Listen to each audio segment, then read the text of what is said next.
Le dénouement du plan épargne-retraite. Ce qu'il faut prendre en considération lorsqu'on souscrit un plan épargne-retraite, c'est le fait que les sommes versées vont être bloquées jusqu'au départ à la retraite.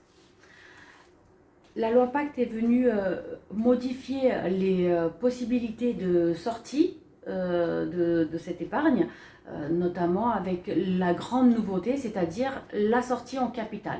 Auparavant, on pouvait seulement sortir sous forme de rente dans les anciens dispositifs. Alors que maintenant, lorsqu'on prend sa retraite et qu'on peut débloquer cette épargne, on pourra choisir justement soit sous forme de capital, soit sous forme de rente, mais cela se fera en fonction des compartiments sur lesquels ces sommes ont été versées.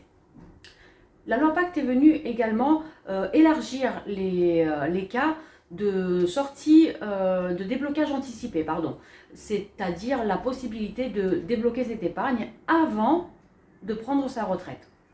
Donc, les cas d'accident de vie qui étaient présents dans les anciens dispositifs ont été élargis, et la grande nouveauté de ce déblocage anticipé a été la possibilité de le faire pour l'acquisition de sa résidence principale, pareil, en fonction des compartiments sur lesquels ces sommes ont été versées. Le dénouement du plan épargne-retraite va également se faire, ou pas, lors du décès du titulaire du plan.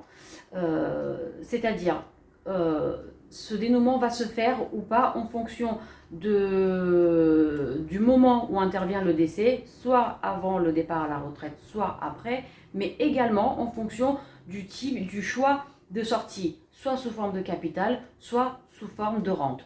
Donc en fonction de ces conditions-là, soit le père va pouvoir se poursuivre, soit il va être dénoué, le contrat va être clôturé. Pour répondre à vos questions, avoir plus de précisions, nous sommes disponibles et nous restons à votre écoute. N'hésitez pas à nous contacter, à nous poser des questions et cliquez sur le petit bouton ici pour nous joindre et nous poser plus de questions sur le dénouement du père ou d'autres sujets. Merci.